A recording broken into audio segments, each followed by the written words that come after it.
네, 오늘 마태복음 3장 13절부터 4장 4절까지 말씀으로 What on earth is Jesus doing? 이라는 영어 제목을 붙여봤습니다. 제가 갖고 있는 책 중에 레널드 샤워스라는 굉장히 유명한 세대주의자가 계신데 그분이 쓴 책 제목이 What on earth is God doing? 도대체 하나님은 뭐 하고 계시는 거지? 라는 책이 있어요. 그 책의 내용이 너무 놀랍고 훌륭해서 제가 사랑하는 책인데 오늘 이 본문 말씀을 읽으면서 지금 예수님이 뭐 하고 계신 거지? 라는 거를 함께 나눠야 될 필요가 있는 게 아닌가 하는 생각이 들었습니다. 왜냐하면 지금 예수님이 도대체 침례를 왜 받으신 거지? 원래 구원받고 받는 게 침례인데 구원받으셨나 좀 전에? 그리고 왜 광야로 가셔서 사탄에게 시험을 받으신 거지? 그 이후에 왜 그리고 나서 회개하라 하늘의 왕국이 가까이 왔느니라는 선포를 하시는 건가? 지금 뭐를 하시고 있는 건지는 알겠는데 지금 무슨 일을 하고 계신 건지 왜 하고 계신 건지를 하나님께서 우리에게 알기를 원하신다는 생각이 들었습니다. 그래서 오늘 방금 우리가 읽었던 본문에서 예수님의 침례를 받으시는 장면, 그리고 침례를 받은 것까지는 봤는데 하늘에서 성령님이 임하시는 장면, 그리고 왕이 시험을 받으시는 장면, 이 세 장면을 중심으로 해서 예수님이 지금 무엇을 하고 계신지, 왜 하고 계신지를 잠깐 살펴보고, 그리고 그래서 우리는 어떻게 하는 게 맞는 건지 그것도 한번 살펴보는 시간을 가지고자 합니다. 첫 번째로 마태복음 3장 16절과 17절을 잠깐 보겠습니다. 여기 보시면 예수님께서 침례를 받으시고 곧바로 물속에서 올라오실 때에 보라 하늘들이 그분께 열렸으며 또 하나님의 영께서 비둘기같이 내려와 자기 위에 내려앉는 것을 그분께서 보시더라. 보라 하늘로부터 한 음성이 있어 이르시되 이 사람은 내 사랑하는 아들이라 내가 그를 매우 기뻐하노라 하시니라 라는 말씀이 기록이 되어 있습니다. 여기 보시면은요 1세기 유대인들은 여기서 지금 예수님이 받으시는 침례는 오늘날 그리스도인들이 받는 침례랑 다른 거예요. 어떻게 다르죠? 제가 여러 번 이 단어 P로 시작하는 P 베프티즘이라는 단어를 여러 번 여러분께 언급을 했는데 기억이 안 나실 것 같지만 혹시나 기억하시는 분 계십니까? 이 지금 침례는 무슨 베프티즘이라고 부르죠? 프라슬라이트 베프티즘 기억나십니까 혹시? 전혀 처음 듣는 이 마태복음이 시작이 되면서 이전에 언급되지 않은 구약 성경에서 언급되지 않았던 그 사람들이 많이 등장을 합니다. 예를 들어서 사두개인 구약 성경에 없어요. 바리새인도 없습니다. 그리고 제가 좀 전에 말했던 프라슬라이트 베프티즘, 프라슬라이트이 개종자라는 뜻입니다. 그러니까 다른 종교를 믿거나 뱀신, 태양신 뭐 이런 거 믿던 사람들이 유대인들이 믿는 하나님을 보면서 저 신을 나도 섬기는 게 좋을 것 같은데 라고 해서 관심을 표현해서 그들이 회당에 이렇게 오는 사람들이 있었대요. 그래서 그 중에서 꽤 많은 사람들이 하늘에 하나님이란 분이 계시고 온 하늘과 땅을 창조하셨다는 구약 성경의 내용들이 참 합당한 것 같다. 여기까지를 받아들인 사람들을 가리키는 용어가 있습니다. 그게 뭐냐면 God fearers, 하나님을 두려워하는 자들이라는 용어를 붙였습니다. 사도행전 10장에 나오는 고넬료가 그 중에 하나입니다. 이들은 아직 완전히 유대인으로 개종하지는 않았던 사람들입니다. 그러니까 반쯤 온 사람들이에요. 완전히 유대교로 개종했다는 말은 뭐냐면 구약에 나와 있는 모든 율법을 지키겠다라는 약속을 하나님께 드리면서, 그리고 남자의 경우는 할례를 받고, 이렇게 되면은 프라슬라이트, 완전한 개종자가 된 겁니다. 오늘날 우리가 얘기하는 구원받고 안 받고의 문제가 아니고 이 종교 믿다가 나 이 종교가 맞는 것 같아요 라고 이렇게 들어오는 것을 말하는 것입니다. 잠깐만요. 그랬는데 그렇게 다른 종교를 믿다가 유대교로 개종할 때 그들에게 침례를 줘야 한다 만다라는 내용이 구약에 안 나와 있어요. 바리새인이 누구다, 사두개인이 누구다 이런 내용도 구약에 안 나와 있습니다. 왜 그러냐면 구약 성경책의 마지막 책이 말라기서인데 이 말라기서가 BC 400년에 기록이 됐습니다. 그러니까 BC 400년에 마지막 구약 성경책이 기록이 되고 나서 400년이 흐르는 동안 암흑시기라고도 부르는데 하나님이 자신의 대언자들에게 아무런 말씀도 주지 않은 그 시기가 400년이 이어집니다. 이 400년 동안에 생겨난 실행 중에 하나가 프라슬라이트 베프티즘, 그리고 사두개인이라는 사람도 그 시기에 생겨나고 바리새인들도 그 시기에 생겨나고, 그러니까 신약성경 마태복음에 갑자기 등장을 하지만 그 400년의 기간 동안에 생겨났던 여러 가지 현상들이 있는 거죠. 그래서 당시의 그 프라슬라이트 베프티즘, 그러니까 다른 종교를 믿다가 유대교로 개종한 이 사람들은요, 침례를 받았는데 온몸을 다 물에 잠겼는데 혼자 이렇게 물속에 풍 들어갔다고 합니다. 지금 우리처럼 목사님이나 누가 레바이가 이렇게 침례 준 것이 아니고 혼자 들어가고, 그리고 완전히 나체로 들어갔다고 합니다. 그래서 이렇게 가리고 잘 못 보도록 그런 식으로 했다는 기록들이, 역사 기록들이 있어요. 자, 그래서 지금 첫 번째로 예수님이 지금 뭐 하고 계신가 할 때 첫 번째 내용은요, 예수님은 지금 대관식을 치르고 계셨다 하는 것을 기억할 필요가 있습니다. 대관식의 영어로는 코로네이션이라고 부릅니다. 왕이 얼마 전에도 있었죠. 찰스 황태자가 이제 코로네이션, 대관식을 거쳐서 영국의 왕으로 공식적으로 승인이 됐죠. 그 어머니가 엘리자베스 여왕이었죠. 너무 오랫동안 여왕을 하셔가지고 찰스 황태자도 말만 황태자지 이미 노인인데 황태자 생활만 엄청 오래 하다가 지금 영국 왕이 된 지 얼마 안 됐지 않습니까? 서울신문 기사를 제가 보니까 이렇게 되어 있습니다. 5월 6일 현지 시간, 아마 작년인 것 같아요. 찰스 3세 영국 국왕의 대관식 때, 코로네이션 대관식 때 식물성 성유를 쓰기로 했다. 성유라고 부르더라고요. 아마 거룩한 기름이라는 뜻인 것 같습니다. 그 왕이 대관식 날 기름을 이렇게 붓는 프랙티스가 있는데 동물성 기름 말고 식물성 기름을 쓰기로 했다면서 기사가 났어요. 영국 대관식은 종교적 색채가 강한데 국왕의 머리와 가슴, 손에 성유, 기름을 바르는 일은 가장 신성하면서도 비밀스러운 순간으로 여겨진다. 그래서 그 장면을 한번 찾아보고 싶어서 구글을 찾아봤더니 그 기름을 바르는 장면은 오픈이 안 된다네요.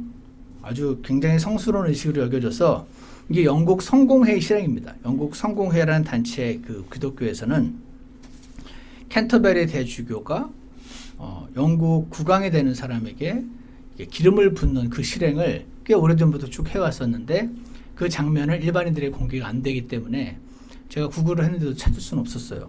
그래서 가장 신성하면서도 비밀스러운 순간으로 여겨진다라고 기사가 나와 있고, 성유, 이 기름을 바르는 행위는 여러 차례 수정이 됐는데 1649년 올리버 크롬웰이 명예혁명으로 왕권을 부정했을 때조차 완전히 없애지 못한 몇 안 되는 왕실 전통이라고 방송은 전했다.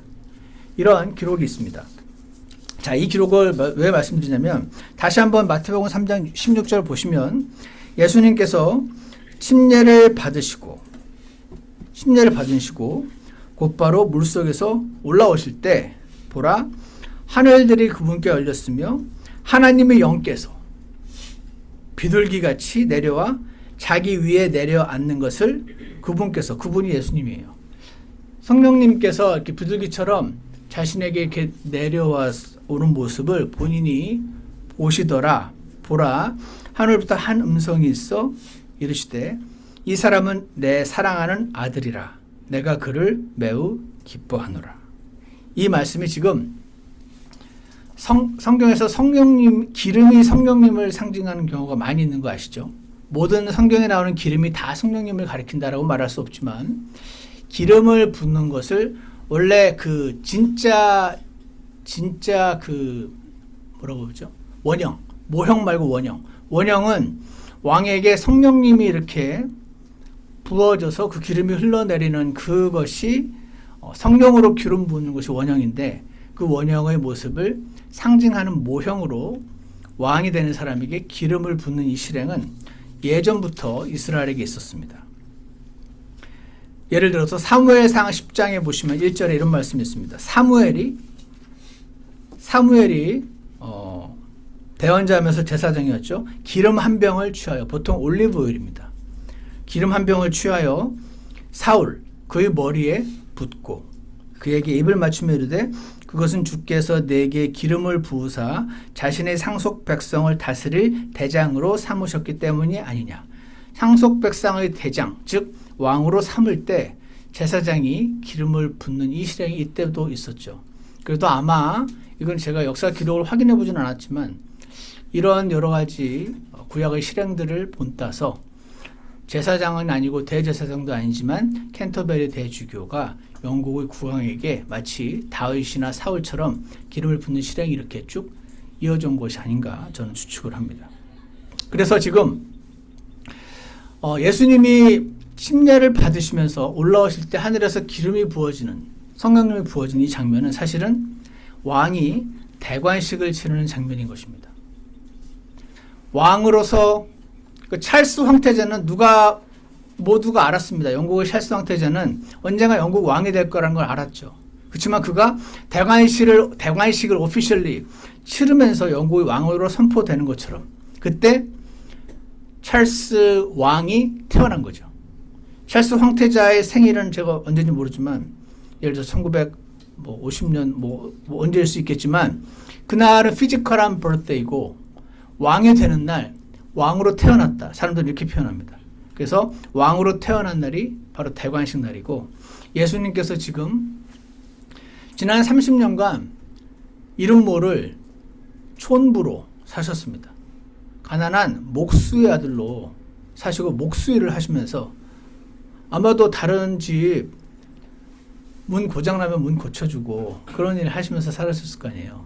그러다가 이날 성령님께 기름을 부으면서 왕으로 대관식을 치르시는 장면이었던 겁니다. 다시 말해서 다 같이 시편 2편을 한번 찾으시기 바랍니다. 시편 2편에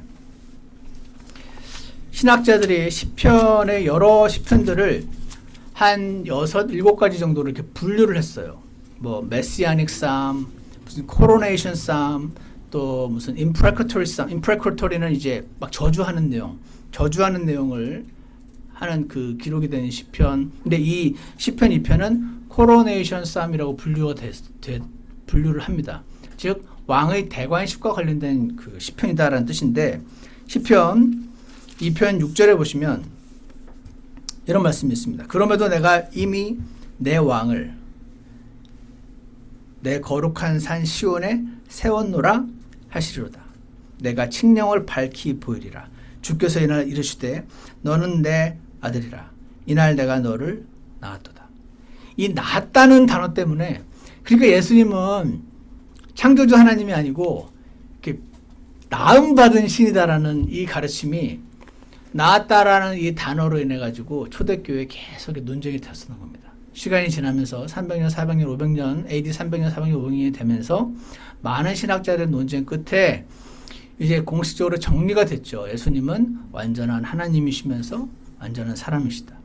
완전한 삼일체의 한 인격이신 하나님께서 이 땅에 사람의 몸을 입고 오신 분이다. 라는 그 내용이 뭐라고 할까요? 사람이 상식적으로 쉽게 이해할 수 있는 내용은 아니잖아요.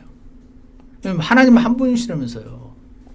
근데 위에 있는 분이 계시고 보낸 분이 계시고 여기 온 분이 계시고 여기 기도하는 분이 계시고 기도를 받는 분이 계시고 둘이네 셋이네 이렇게 되는 거잖아요.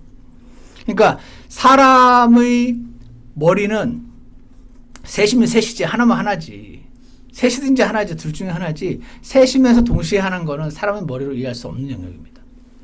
그런데 이것이 law of non-contradiction, 모순되지 않는 법칙에 어긋나지 않는 그런 내용들은 나중에 다시 성경 공부 시간에 말씀을 드리기로 하고, 성경 전체 내용을 이렇게 보니까 여기서는 사람의 모습인데, 사람이신데, 완전한 사람이신데, 그러니까 피곤하기도 하고 음식도 드시고 지쳐서 잠도 드시고 그런 모습이 나오는 거 하면, 또 동시에 하나님이시라고 하시는 이 장면을 전부 종합해 보았더니, 여기 나았다라는 단어가 있지만 이것은 create 됐다, 창조됐다는 뜻이 아니고 찰스 황태자가 왕으로 태어났다 할 때 그런 의미인 것입니다.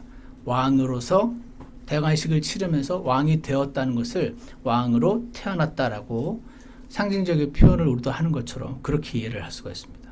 자, 그래서 예수님은요, 왕으로 오셨습니다. 우리는 크리스찬들이잖아요. 크리스찬이니까 우리는 모든 성경을 크리스찬의 퍼스펙티브로 보고 싶어 합니다. 우리는 구원을 받았잖아요. 저도 구원을 받고 나서 인생이 확 바뀐 사람이라 구원과 관련된 내용은 저에게 너무나 크게 성경 전체를 샅샅이 찾아보면서 내가 받은 구원이 진짜 그 구원이 맞는지, 성경이 혹시 다르게 말하진 않는지, 여기 우리가 끝까지 견뎌야 구원을 받는다고 되고, 여기 왜 구원을 잃어버린다는 것 같은데 정말 구원을 잃어버리는 게 맞는 건지 아닌지 저처럼 오랫동안 찾아본 사람도 많지 않을 거예요. 어쨌거나 저는 그래서 찾았거든요. 그랬는데 이 구원이 너무 중요한 한 명의 거듭난 그리스도인으로서 우리는 성경을 보면서 자꾸 구원이라는 단어만 나왔다면 전부 내가 받은 그 구원으로 이렇게 생각을 하게 되고 그런 경향이 있습니다. 성경 전체의 주제를 마치 구원인 것처럼 보려는 경향이 있습니다. 성경의 전체의 주제를 구원에 맞춰서 보게 되면 문제가 자꾸 생기는 것을 보게 되는 겁니다. 그래서 성경에서 지금 왕으로 오셨다는 말은 우리의, 그러니까 예수님은 나의 삶의 왕이지 하는 그런 의미에서 왕을 말하는 게 아닙니다. 유대인들에게 약속된 진짜로 그 다윗 왕과 같은 그런 왕으로 오셨다는 의미로 오셨다는 것이, 그래서 이름이 그리스도입니다. 기름 부음 받은 자. 왕이 기름 부음 받으니까. 그 크리스토스라는 단어는 헬라어고 그리스어고, 그거에 똑같은 해당되는 히브리어가 메시아. 메시아도 기름 부음 받은 자, 왕이라는 뜻입니다. 그래서 이스라엘의 왕으로 오신 분이라서 지금 자신을 제시하고 있는 것이에요. 그래서 몫으로 오셨는데 이날 왕으로 지금 공식 취임을 하신 그런 지금 장면인 것입니다. 그러니까 대관식을 한 왕인 것이죠. 그런데 본인의 대관식을 했으니까 왕은 왕이에요. 근데 실제로 왕으로 살지는 못하셨죠. 왜 그랬죠? 유대인들이 왕으로 받아들여야 되는 거예요. 다윗도 실제로 왕으로 공식적으로 일하기 40년 전에 기름 부음을 받았어요.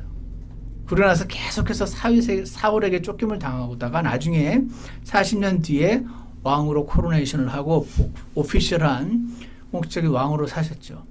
예수님이 이 땅에 오셔서 이름 모를 한 몫으로 사시다가 이날 하늘에서 내려오는 성령님의 기름 부으심을 통해서 대관식을 치르신 것으로 볼 수가 있는 것입니다.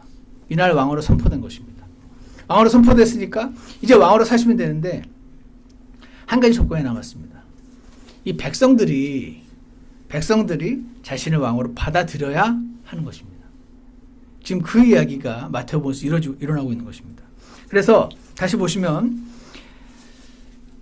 아까 말씀드렸던 시편 2편에서 말한 너는 내 아들이라 내가 너를 낳았도다, 이 구절도 예수님이 창조된 날을 말하는 게 아니고 예수님이 창조되지 않으셨고 지금 이 장면에서의 그 기름 부음을 받고 왕으로 태어난 장면을 말씀하시고 있습니다. 그래서 이스라엘이 그를 왕으로 받아들여야 실제 왕으로 일을 할 수가 있는 것입니다.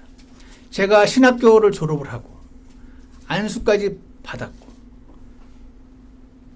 유대지 중앙침례교회라는 지역교회로 와도 여러분이 저를 목사로, 물론 목사는 왕은 다르지만 받아들여야 이게 시작이 되는 거지, 나는 이런 크리덴셜이 있고 이런 학위가 있고 이런 거가 했으니까 나 안수도 받았고 나는 무조건 목사입니다 이렇게 할 수 없는 거잖아요. 마찬가지로 왕으로 오셨고 본인이 다윗의 후손이라는 것도 증명하시고 아브라함의 후손인 것도 증명하시고 대관식까지 치르시고 다 했지만 마지막 하나, 이스라엘 백성이, 그것도 그들의 리더들이 예수님을 민족적으로 받아들여야 유대인의 왕으로 모실 수가 있었던 것이죠.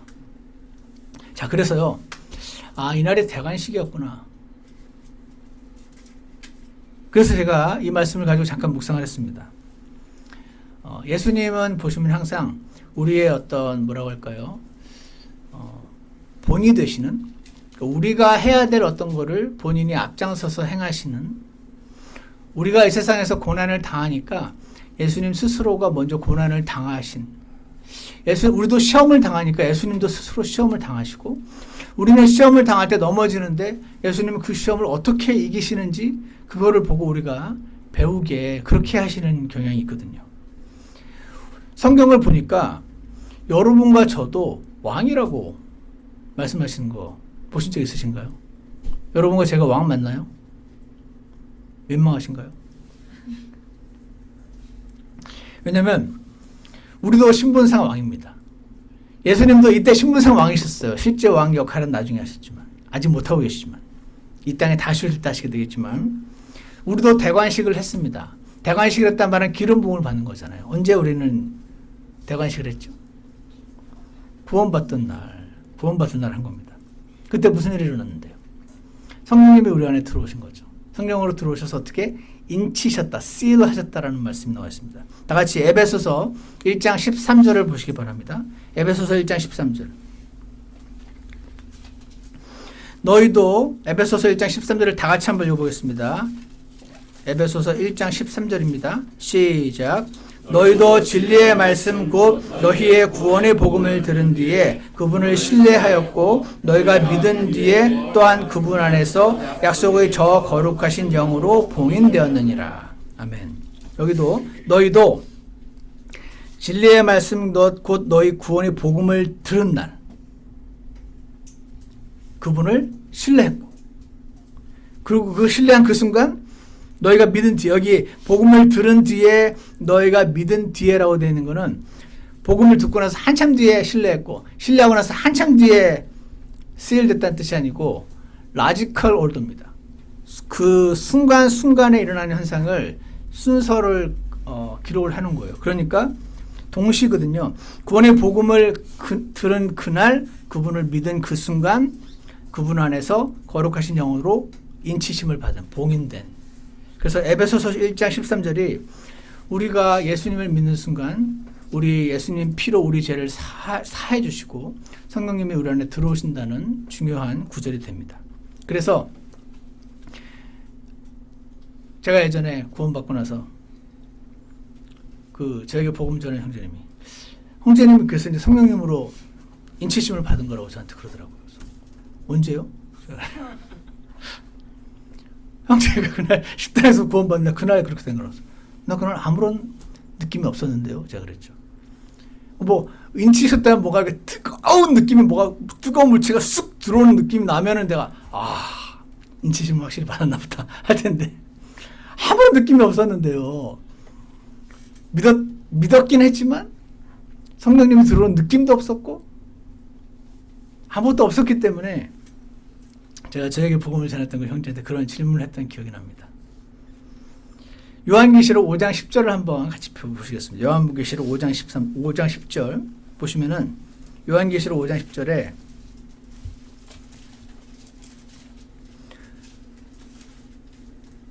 찾으셨으면 함께 읽겠습니다. 5장 10절입니다. 시작. 또 우리 하나님을 위해 우리를 왕과 제사장으로 삼으셨으니 우리가 땅에서 통치하리이다 하더라. 여기에 나와 있죠. 우리를 왕으로 삼으셨대죠. 그러니까 우리가 왕인 겁니다. 아유 민망하죠. 한국에서 제 같은 교회 다니던 형제가 요즘 유명한 구원파 오대양 사건이 있었던 그 구원파가 원래 오리지널 구원파인데 그 오리지널 구원파 사람에게를 만난 거예요. 그 형제가 그분이 저희 교회 이 형제한테 구원 받았냐고 물었어요. 받았다 그러니까.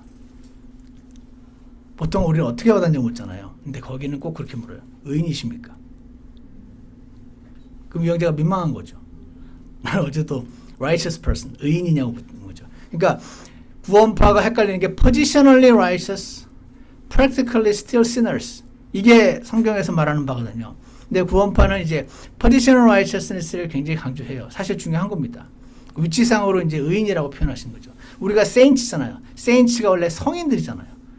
그러니까 성인들을 그 들이라는 단어를 한문으로 무리 도자를 써서 성도라고 표현해서 우리는 성도입니다 할 때는 괜찮은데 우리는 성인입니다 그러면 아유 성인이야. 성인은 뭐 이런 사람이지.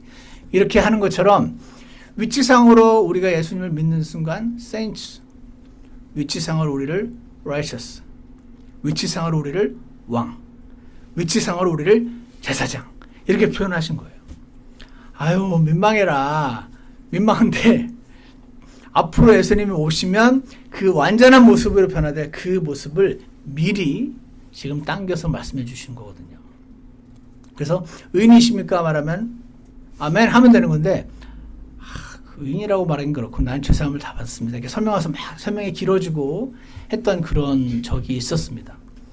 이걸 말씀드렸냐면 구원을 받는 예수님을 믿는 순간 positionally 위치적으로 우리를 왕이라고 말씀하시고 예수님도 목수였지만 이날 기름 부음 받으시는 날 positionally 왕으로 선포를 하신 겁니다. 왕이 되시면 막 왕으로 이스라엘을 다스리고 로마 민족으로부터 막 독립하고 아니면 로마 민족하고 로마 제국하고 싸우든지 아니면 로마 제국이랑 이렇게 외교를 잘 맺어가지고 하든지 그렇게 하지 않고 여전히 실제 왕으로서 political 왕, 정치적인 왕으로서 역할을 하지 않으셨던 것처럼 성경에서는 우리를 왕이라고 부르시고 하나님을 위해 우리를 왕과 제사장으로 삼으셨다. 우리가 여러분도 왕이다. 이렇게 말씀하시면서 성경에 뭐라고 말씀하시냐면 너희도 대관식을 치른 거야. 그러니까 왕답게 살아. 이러시는 겁니다. 대관식을 치른 왕이니까 왕답게 살아 왕처럼. 그러면 왕처럼 사는 게 어떤 거죠? 당신 나 무시해? 나 왕인데. 이렇게 막 다니면서 누가 나 무시할 때마다 싸우면서 사는 게 왕으로 사는 겁니까? 당연히 아닐 거 아닙니까? 왕의 기품이 있는 사람처럼 살라는 말이겠죠.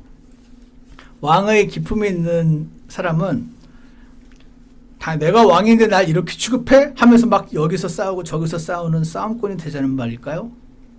아니죠. 아니고 이건 거죠. 누가 봐도 가난해요. 누가 봐도 참 고난도 많아요. 그런데 거기 안에 막 매몰되지 않고 다가올 그날을 바라보면서 오늘을 예수님이 주시는 그 기쁨으로 사는 사람을 말하는 거겠죠. 그게 왕답게 사는 거 아닙니까? 나 오늘 현실은 왕이라고 하기 민망하고 현실은 의인이라고 말하기도 너무 민망하고 saints 너무 민망한데 이게 우리의 위치야? 예수님이 다시 오시면은 이런 모습이 실제 모습이 되게 변화시켜 주시는 거야? 그럼 지금을 왕답게 살자. 지금을 성인답게 살아. 지금을 의인처럼 살아야지. 이게 성경의 모든 메시지가 저는 이렇게 귀결되는 것 같아요. 오늘부터 막 왕답게 열심히 살면 왕을 해줄게. 막 거룩하게 열심히 살아. 그러면 거룩하게 될 거야. 막 의로운 행동을 많이 하면 나중에 의롭게 되겠지. 이거는 종교의 가르침이고 천주교의 가르침이고 하나님은 너희가 나를 믿는 순간 예수님 안에서 너희를 거룩한 영으로 인쳤어. 그래서 너는 왕이야. 너를 예수님 안으로 집어넣기 때문에 위치상으로 의인이야. 그리고 성령으로 기름을 부었기 때문에 세인츠야. 그러니까 세인츠답게 살아. 왕처럼 살아. 왕답게. 의인답게 살자. 이렇게 살자. 이렇게 하시는 것이 마치 아주 부잣집에 아들로 입양이 된 사람이니까 너 앞으로 열심히 착하게 살면 내가 입양해 줄게 이게 아니고 입양 됐잖아. 그러니까 이제 우리 가문에 맞게 살아라고 아주 훌륭한 가문의 아빠가 아들에게 얘기하는 것처럼 그렇게 말씀하시는 겁니다. 그래서 예수님이 이날 대관식을 치르시고 왕으로 선포되신 날이고. 근데 왕은요, 우리 그런 거 있죠? 성경에 보면은 어떤 말씀이 있냐면 예수님을 가리켜서 우리 구원의 대장이라는 말씀이 나옵니다. 히브리서에. Captain of our salvation. 우리 구원의 대장이신 분. 그러니까 우리는 예수님은 대장이시고 우리는 한마디로 부하드린 셈인 거잖아요. 그러니까 부하는 좀 부족할 수 있잖아요. 그렇지만 우리 대장은 다르길 원하죠. 부하는 좀 한심할 수 있어도 우리 대장은 멋있는 사람이길 원하니까. 그래서 우리도 대관식을 치른 영적으로 말할 때 그런 왕으로 하나님이 삼아 주셨으니 왕답게 살자. 왕의 기품 있게 살고 히브리서 12장에 있는 것처럼 이렇게 살란 말입니다. 우리 믿음의 창시자요 또 완성자이신 예수님을 바라보자. 그분께서는 자기 앞에 놓인 기쁨으로 인해 십자가를 견디사 히브리서 12장 2절입니다. 그분께서는 자기 앞에 놓인 기쁨으로 인해 십자가를 견디사 그 수치를 멸시하시더니.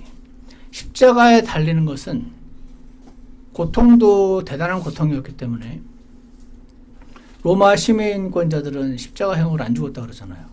그리고 온몸이 다 벌거벗겨져서 만연하에 달리는 거니까 매우 수치스러운 죽음이기도 할 것입니다. 근데 예수님께서 자신이 그 십자가를 반드시 통과를 하셨어야 되는데 그 넘어 있는 그 기쁨으로 인해서 이 십자가를 견디시고 이 수치를 멸시하셨다고 합니다. 별거 아닌 걸로 여기겠다고 결심하신 겁니다. 그리고 어떻게? 그리고 났더니 이제 하나님의 왕자 오른편에 앉으셨느니라 라고 말씀하시는 것처럼 우리도 누가 봐도 힘들고 저런 상황에서 어떻게 이렇게 견디나 몰라 싶은 그런 상황에서도 거기에 매몰되지 않고 다가올 그날을 기쁨으로 기다리면서 현재의 고난을 멸시하는 예수님처럼 그렇게 사는 것을 왕답게 사는 것으로 말씀하신다고 확신합니다. 그래서 우리가 왕처럼 살기 원합니다. 또 하나는요. 3장 13절에서 15절에 보시면 그때 예수님께서 갈릴리로부터 요르단으로 요한에게 오사 그에게 침례를 받으시려 하시거늘 요한이 그분을 말리며 이르되 내가 주께 침례를 받아야 할 터인데 주께서 내게로 오시나이까. 예수님께서 대답하여 그에게 이르시되 지금은 이렇게 되도록 허락하라. 이렇게 하여 모든 의를 성취하는 것이 우리에게 합당하니라. 이렇게 말씀하십니다. 아까도 말씀드린 것처럼 침례자 요한이 베풀었던 침례는 프로셀라이트 배티즘입니다. 그러니까 유대인이 아닌 사람들에게 유대교를 개종하는 것과 관련된 원래 그 실행이 있는데 그때 그 유대인들이 프로셀라이트 그 개종자들에게 그 물침례를 요구했던 의미가 있겠죠. 물속에 들어가는 거 죽음을 상징하니까 이전의 그 뱀신 섬기고 태양신 섬기고 우상 숭배하고 그렇게 했던 삶으로부터 나는 끝났습니다. 그리고 나는 이제 이 하나님을 섬기는 이 커뮤니티에 나는 소속되고 싶습니다. 그래서 dissociation from the old life and association with new community. 그런 의미로 프로셀라이트들에게 뱀티즘을 요구를 했었던 거거든요. 이 말은 무슨 말이냐면 처음부터 유대인으로 태어난 사람은 평생 뱀티즘을 받을 이유가 없었다는 뜻입니다. 날 때부터 유대인이니까. 난 엄마도 아빠도 유대인이고 날 8일 만에 할례를 받았고 계속 그렇게 유대인으로 살았으니까 침례를 받을 이유가 없었던 거예요.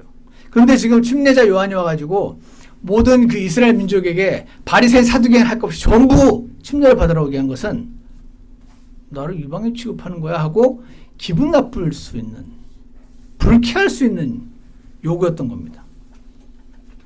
그래서 이 침례자 요한이 와가지고 지금 유대인들에게 프로셀라이트 뱀티즘을 요구하고 있다라는 이 이야기는 유대인들 사이에 그냥 센세이셔널한, 그러니까 우리가 하도 우상숭배를 많이 하고 하도 하나님 안 믿는 사람답게 사니까 우리를 아예 하나님 안 믿는 이방인 취급을 하는 거구나 라는 생각에 기분 나빠하는 사람이 있을 것이고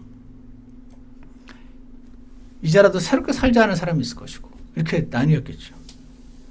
그래서 굉장히 오펜드 될 수 있는 그런 요구였는데 그런 물침례를 지금 유대인의 왕으로 오신 예수님이 본인이 지금 받겠다고, 본인이 옛날에 우상숭배를 끝내고 이제 새로운 커뮤니티에 속하겠다는 그런 지금 약속을 하는 그런 이 침례에 자기도 받겠다고 지금 하시는 겁니다. 그러니까 요한이 당연히 내가 당신에게 지금 침례를 받아야 할 판인데 당신이 어쩌야 나한테, 당신은 침례를 받을 필요가 없는 분이죠. 이렇게 지금 얘기할 수밖에 없겠죠. 그래서 근데 예수님이 이렇게 말했어요. 지금은 이렇게 되도록 허락하라. 그러니까 지금은 이렇게 받아야 돼. 내가 침례를 받아야 돼. 내가 하나님한테 너도 침례를 받으라고 말씀을 받았어. 그 뜻이겠죠. 왜? 왜 침례를 받으러 갈까요? 본인이 지금 막 우상숭배에 쩌들다가 지금 회개하려고? 당연히 아니잖아요. 예수님으로 상징되는 유대민족 전체를 대표해서 예수님 본인이 침례를 받으시는 거죠. 마치 예전에 출애굽기 4장에서 모세가 할례자들을 이끄는 이스라엘을 출애굽하여 인도해내는 그 일의 대장으로 갈 때 본인은 침례를 안 받았었거든요. 이집트에서 그 공주의 아들로 자라면서 본인은 침례를 안 받은 상태에서 할례자를 이끌 수 없었기 때문에 본인 스스로가 할례를 받지 않으면은 거의 죽음까지 몰고 가진 상황이 출애굽기 4장에 나옵니다.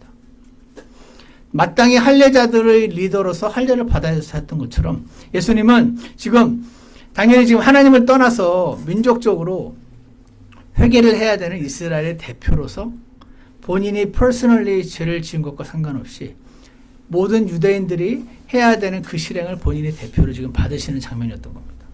그렇게 해서 많은 사람들에게 비난거리가 되지 않기 위해서 그 일을 지금 하신 것입니다. 그래서 상황을 잘 모르는 무지한 자들로부터로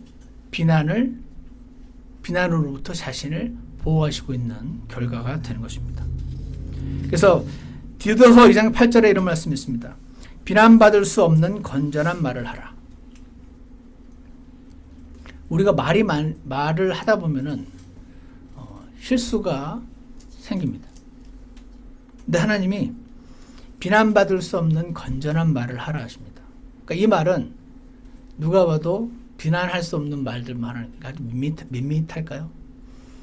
밋밋하고 그런 말만 하라는 뜻은 아니겠지만 비난받을 수 없는 건전한 말을 하라. 이것은 반대편에 속한 자가 어떻게든 꼬투리만 잡으려고 할 거 아니에요. 그러니까 저 사람을, 우리 길자매님을 사랑하는 사람은 길자매님이 무슨 말을 해도 다 받아줘요. 그 진심을 아니까. 근데 누군가가 반대편에 속한 자가 너희에 대하여 나쁘게 말할 것이 없으므로 부끄러움을 당하게 하려고. 어떻게든 비난을 하려고 꼬투리를 막 차려고 하는데 비난거리가 없네. 그래서 비난하려고 작정했던 사람이 오히려 창피하게 만들 만큼 비난받을 수 없는 건전한 말을 하라. 이 말씀이 예수님께서 스스로 퍼스널리 생각하면 침례를 받으실 이유가 없었는데 지금 하나님을 떠났던 이스라엘의 대표로서, 왕으로서 그 침례까지 지금 받으시는 것이 그 대표성을 띠는 왕으로서의 첫 번째 일에 있어서 합당하다고 하나님이 말씀을 해주셨던 것이겠죠. 자세히 나와 있지 않지만. 그래서 지금 이렇게 하는 것이 합당하다. 내가 너의 침례를 받는 것이 합당하다. 라고 말을 하고 요한도 그것을 이해하고 예수님의 침례를 준 것입니다. 시간이 많이 지났으니까 마지막 건 짧게 하겠습니다. 그리고 나서 자 지금 대관식을 하신 거죠. 대관식을 하셨지만 그 대관식을 하시니까 왕이니까 근데 그 왕이 다스리는 백성들 중에서 훌륭한 사람들도 있었겠죠. 근데 훌륭한 사람 말고 모든 민족 전체적으로 지금 하나님을 떠났으니까 그 하나님을 떠난 사람의 대표로서 본인이 나 이제 옛날의 이 유대인의 그 무상숭배와 하나님의 불순종을 삶으로부터 떠나서 이제는 하나님만 사랑하는, 원래 하나님이 이스라엘을 출애굽하셨을 때 원래 원하셨던 그 모습으로 나도 살고 싶어요 라는 그걸 고백하는 그런 유대인들의 대표로서 침례까지 받으셨죠. 자, 그리고 나서 시험을 받으십니다. 왜 시험을 받으시죠? 왜냐하면 왕은 시험을 통과를 해서 다른 사람들 앞에 저자는 시험을 통과한 자다라는 컨펌을 받을 필요가 있기 때문이에요. 예전에 아담과 이브가 세워졌을 때 왕으로 세움을 받았거든요. 민족을 다스리란 말씀이 나오고 아담과 이브가 최초 인간이었을 뿐 아니라 온 지구를 다스리는 왕으로 세워졌었는데 창세기 3장에서 여지없이 무너졌습니다. 시험에서. 사탄이 와서 선악과를 먹지 말라는 그 말에 따라서 하나님은 먹지 말라고 했고 사탄은 먹으라고 했고 이 시험의 순간에 아담과 이브가 보기 좋게 나가 떨어짐으로써 실패했습니다. 성경에 보면 예수님은 마지막 아담으로 오셨다는 말씀이 나왔습니다. 첫 번째 아담이 실패한 그 자리에서 마지막 아담으로 오신 예수님도 시험까지 받으시고 그 시험도 너끈히 이겨내시는 모습을 보여주심으로 온 인류에게 온 이스라엘에게 합당한 왕으로서의 모습을 보여주시는 장면인 것입니다. 그래서 아까 우리 한 절만 읽었죠. 마태복음 4장 4절에 보시면 3절에서 내가 하나님의 아들이거든 이 돌들이 빵이 되게 하라. 너 배고프잖아. 능력 있잖아. 이 돌로 빵을 만들어서 먹어. 이렇게 얘기한 겁니다. 그때 그분께서 응답하여 이르시되 사람이 빵으로만 살 것이 아니요 하나님의 입에서 나오는 모든 말씀으로 살 것이라 하면서 이 사탄의 유혹을 물리쳤다라는 말씀이 나옵니다. 이 방금 읽었던 사람이 빵으로만 살 것이 아니고 하나님의 입에서 나오는 모든 말씀으로 산다는 말씀은 신명기 8장 3절에 있는 말씀입니다. 그리고 두 번째 4장 6절에서 또 시험을 합니다. 이렇게 해봐. 너 하나님 말 맞잖아. 너 앞에서 증명해봐. 그때 예수님은 다시 신명기 6장 16절을 인용하시면서 사탄의 유혹을 물리치십니다. 4장 9절에서 사탄이 또 한 번 시험합니다. 그때는 예수님이 신명기 6장 13절과 10장 20절을 인용하시면서 물리치십니다. 자, 여기서 질문. 이거는 뭐죠? 이날 우리가 알 수 있는 게 뭐죠? 예수님이 그날 6장부터 10장까지 성경 읽게 하셨나 보네. 신명기 6장에서 10장에서 사이로 그거 다 인용하셨거든요.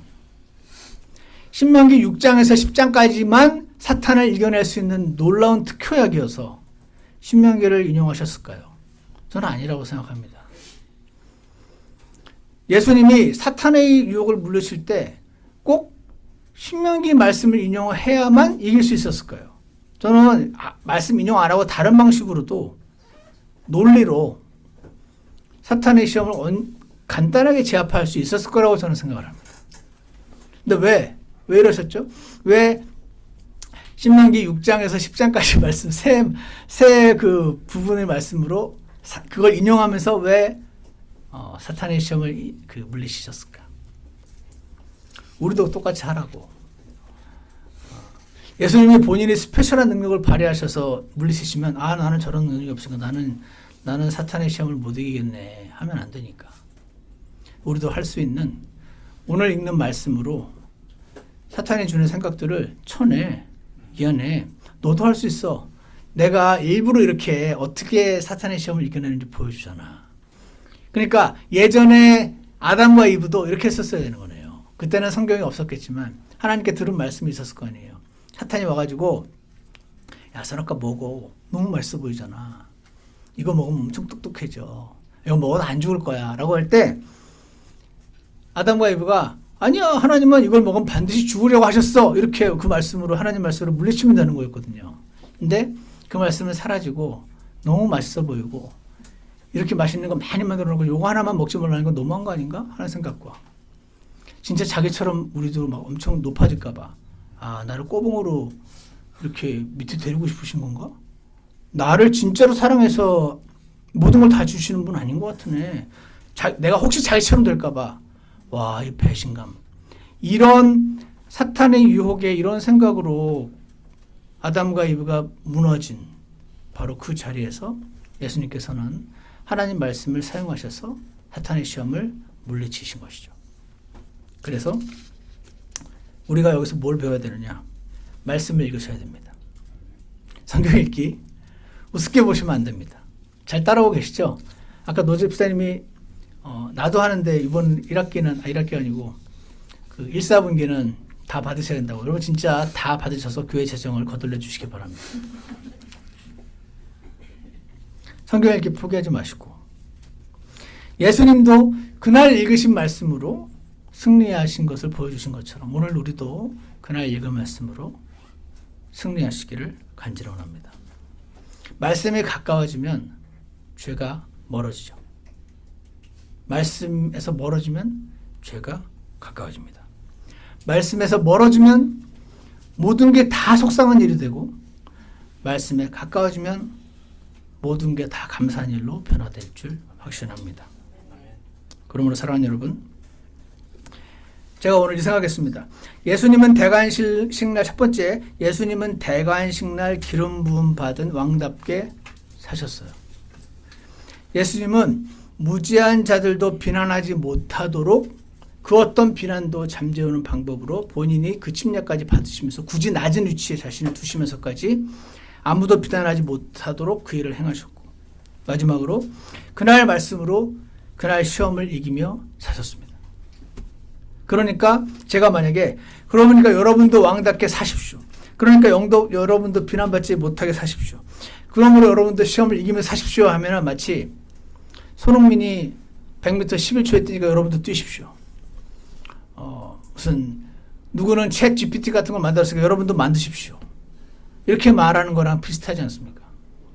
그분이 그렇게 그 뛰어난 분이 한 건 한 거고 내가 그렇게 하는 거는 이거는 또다시 어마어마한 율법이 되지 않습니까? 그래서 하나님께서 이렇게 말씀하신다고 생각합니다. 이런 예수님이 내 안에 계십니다. 그래서 그분이 대신 사시면 나는 그렇게 살 수 없지만 우리도 이렇게 살도록 이끌어 주시는 줄 확신합니다. 그래서 예수님이 이렇게 사셨구나. 나도 이렇게 살고 싶습니다라는 원함을 표현하시고 그 예수님께서 나에게 능력을 주셔서 예수님이 대신 사시는 것처럼 그렇게 살게 되는 저희 모두가 되기를 간절히 원합니다. 기도하겠습니다. 선하신 하나님 아버지, 오늘 예수님께서 왕으로 오셔서 대관식을 치르시고 그리고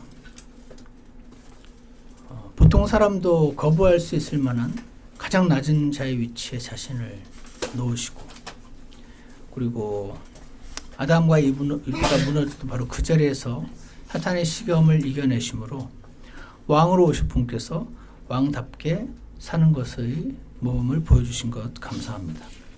그 이후로 이제 왕으로서 메시지를 전하기 시작하시고 그때 그 유대인들이 예수님을 받아들였더라면 지금과는 상황이 너무나 많이 달라졌겠지만 오늘 이 말씀과 이 예수님의 모습과 이 유대인들의 모습을 보면서 우리가 타산지석으로 삼을 수 있게 도와주시기를 원합니다.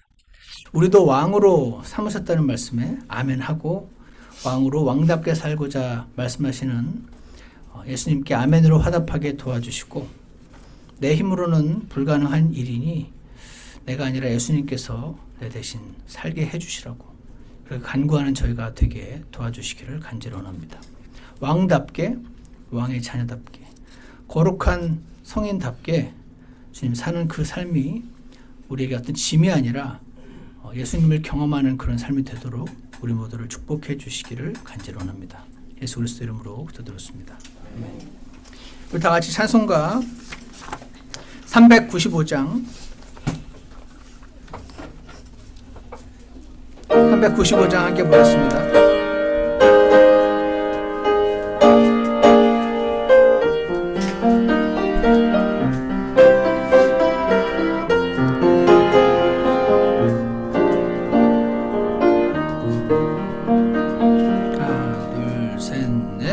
날 위하여 십자가에 돌아가신 주 모진 고초고 난 당했네.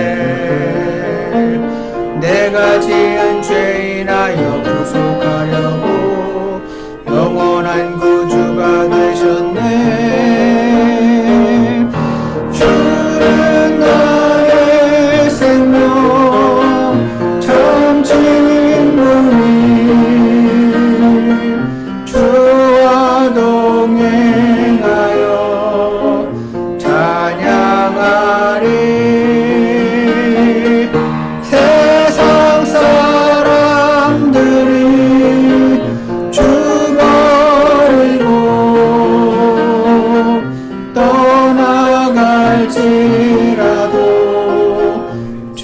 따르리. 나 위에 베푸신 그 공로를 내 평생 동안에 못 갚아도 나 위에 적으신 구세주를 영원한 친구로 따라가리라. 2절 하겠습니다.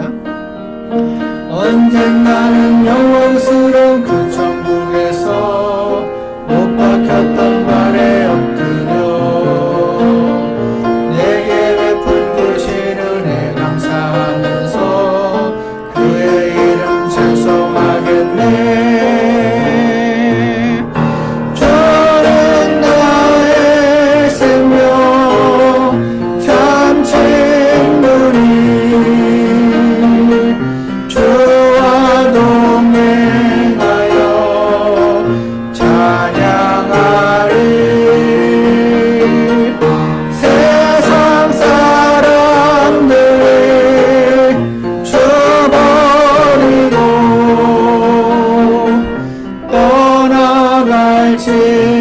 떠나갈지라도 주 따르리.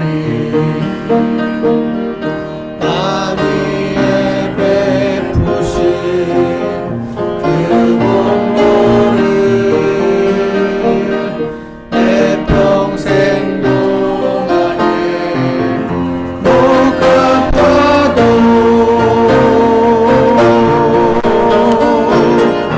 나 위에 주르신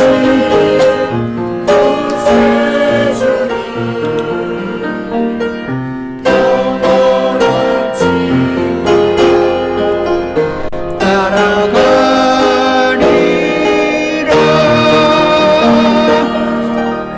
아멘. 기도하겠습니다. 사랑하는 하나님 아버지, 우리의 현재의 모습과 다르게 하나님께서 말씀하시는 우리의 위치가 있음을 주님 앞에 이 시간 다시 한번 기억합니다.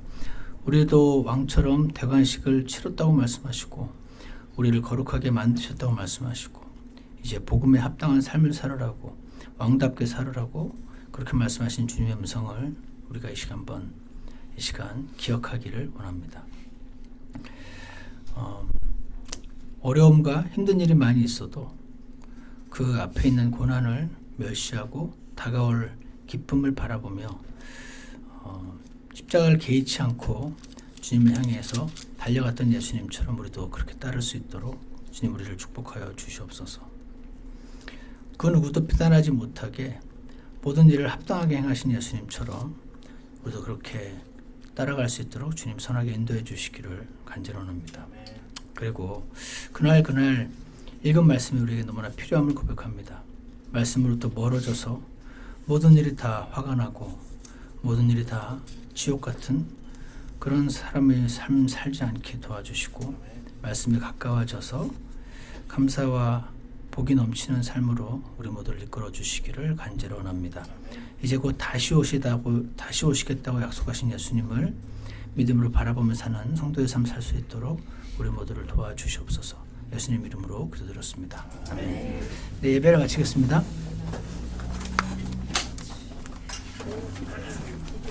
중고등부 부모님들은 요 앞으로 잠깐 모여주시기 바랍니다.